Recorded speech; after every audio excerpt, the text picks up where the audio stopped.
It was a dark and stormy night, like any other in the big city. I was on my lunch break when the mutton-chopped Methusalah came through my door in a hurry. He said, "I like my historians like I like my eggs, hard-boiled." Then you've come to the right place. "There's about to be a murder. The people need to know the truth." I said, "Well, that's a cute bit, but what am I, a low-budget YouTube film critic from 10 years ago? I can't commit a whole episode to..." But he was already gone. 2 years later, Austria-Hungary turns up dead. Open and shut case, the cops say. A suicide. Too many nations under one empire. Army was preoccupied with losing a war, and he erupted from the inside. Something didn't seem right. Austria-Hungary was hardly the only ethnically diverse place in the world, and a 600-year-old monarchy doesn't splatter itself on the pavement for any old war. And look at the remains. Czechoslovakia, the kingdom of Croats, Serbs, and Slovenes. If it was nationalism killed the beast, then why were so many of the successor states just as multinational? Then I remembered the old man, and I knew I had to get to the bottom of this.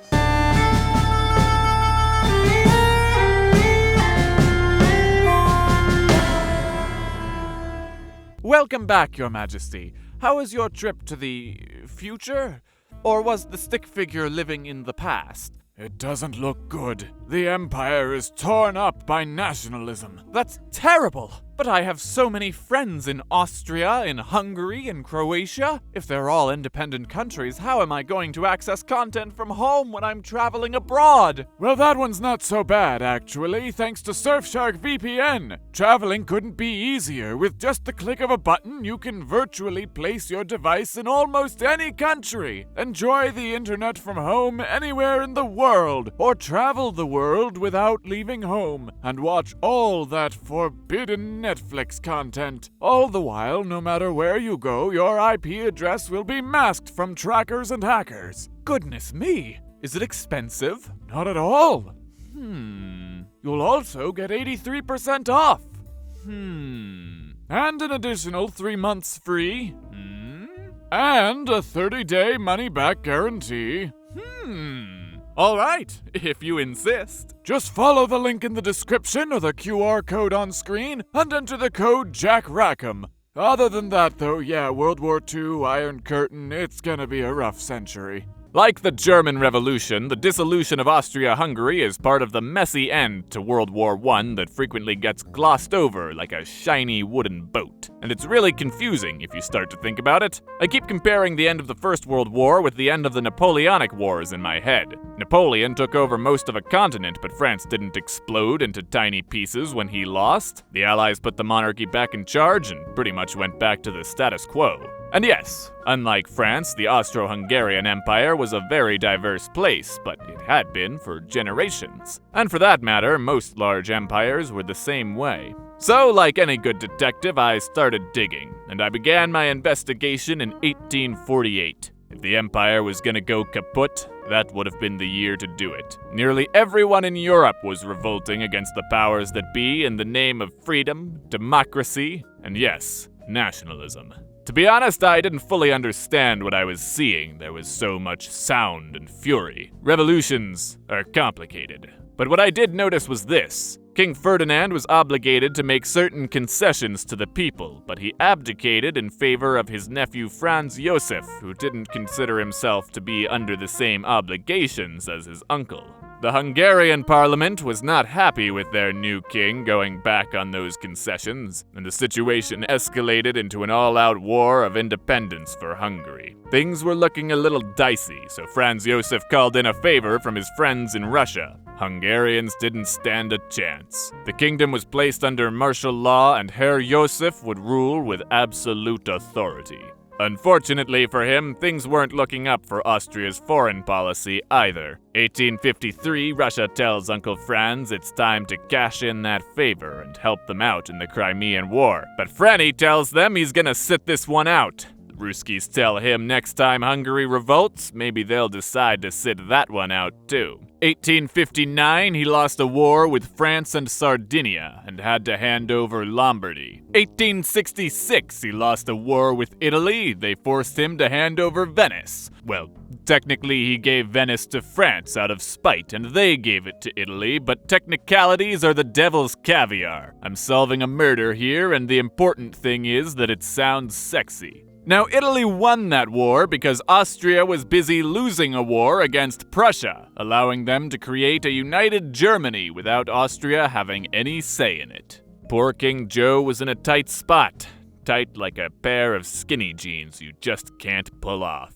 His empire was under a mountain of debt, trying to pay for wars that took the country on a one-way trip to Debtsville. Austria didn't have the money, the manpower, or the friends to put down a revolution, and the Hungarians could smell it. By all accounts, that should have been the end of it right there, but instead, they came with a compromise. If Hungary went its own way into the mean streets of Central Europe all alone, there's no telling who would vacuum them up into their sphere of influence. So they cooperated with the devil they knew. Hungary wouldn't be independent, but it would be autonomous. There would be a Hungarian parliament, a Hungarian police force, and the Hungarians would have a say in how the empire as a whole would be run. Oh, and they got some of those reforms they wanted in 1848, too. But at the very top, Austria and Hungary would be united with the same army and the same emperor. And so Austria-Hungary was born, kicking and screaming like a little baby.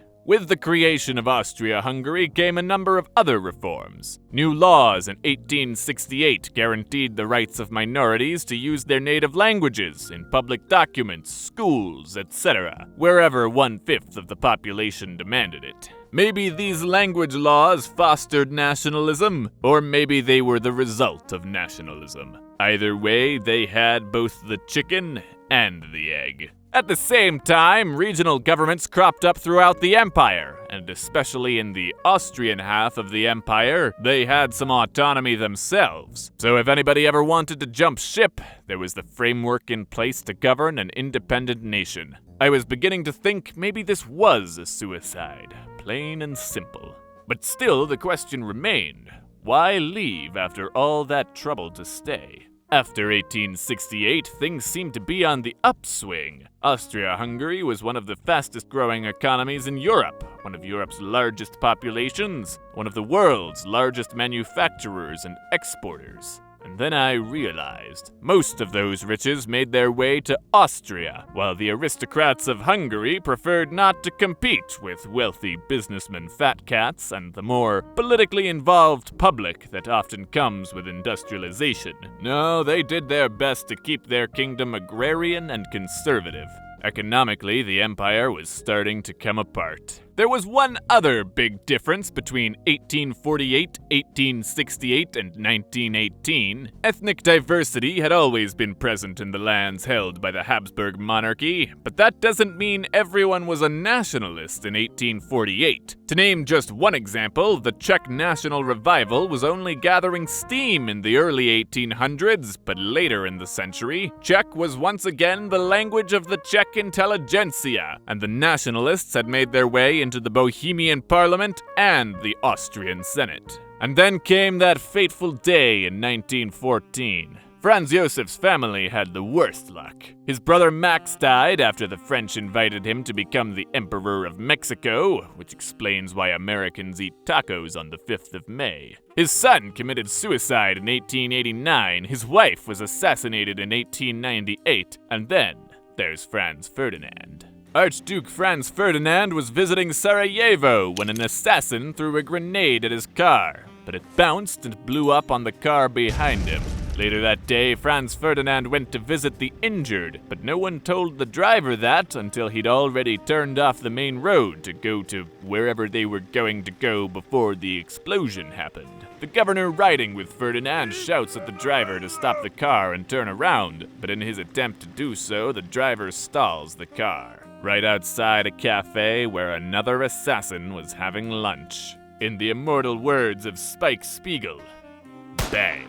The assassins in Sarajevo that day were citizens of Austria-Hungary, but official investigations tied them to an officer in the Serbian military. Austria-Hungary, and you'll notice I don't bother saying Franz Josef anymore because he lost a lot of power after 1868. Austria-Hungary is getting ready for war with Serbia, but are a little anxious about Russia stepping in to defend Serbia, potentially escalating the situation, turning molehills into mountains, turning up the heat in Europe and forgetting they left the stove on. That is until Germany said, Yes! You and me shooting Ruskies, let's do this! Nothing could possibly... Everything went wrong for Austria-Hungary and the Central Powers. Over 1 million Austro-Hungarian soldiers were killed, to say nothing of the wounded, captured, or the economic devastation that racked the empire. And by the end of the war, Austria-Hungary's army was entirely subservient to German command, which means, what is the emperor even doing? Why even have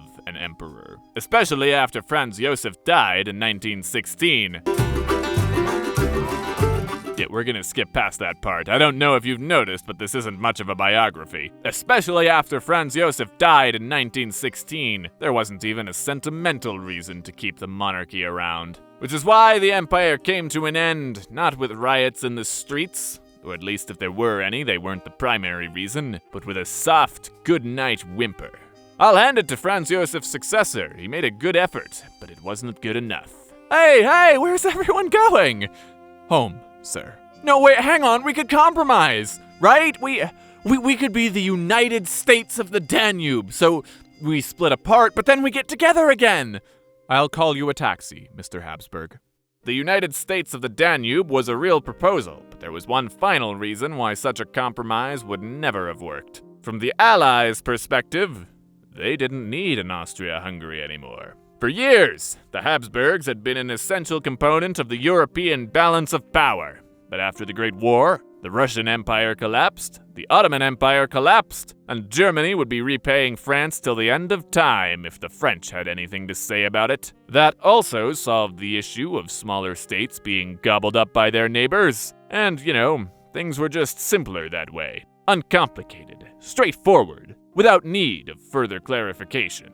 Not to mention, popular opinion abroad was with the would-be breakaways, which is why in the final weeks of the war, Wilson's Secretary of State sent a letter that the United States and her allies were committed to the independence of Czechs, Slovaks, and South Slavs within the empire. Or in other words, I hope you like freedom, because the war's not over until the emperor's gone. I had to sit for a moment on how weird it is that America had such a big say over the New World Order in Europe. It's like if a food fight broke out in the cafeteria, and then some kid from another school came in right before it ended to hand out detentions, and then he found the kid that started it and divorced his parents. Sure, that relationship was up a creek without a paddle, but why is Timmy the one to call it off?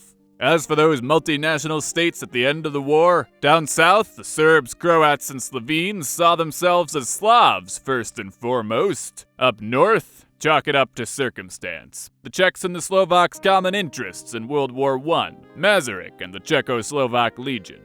So that's my story. As spicy a take as it would be to come in and blame everything on Wilson, this was no murder. The cracks in the system were showing long before the Allies showed up. Even so, to call it a suicide feels misguided. Austria-Hungary was divided by nationalism, but it wasn't torn apart in the throes of revolution. The Habsburg monarchy wasn't so much overthrown as it was obsolete. But as for these two, well, that's a story for another time.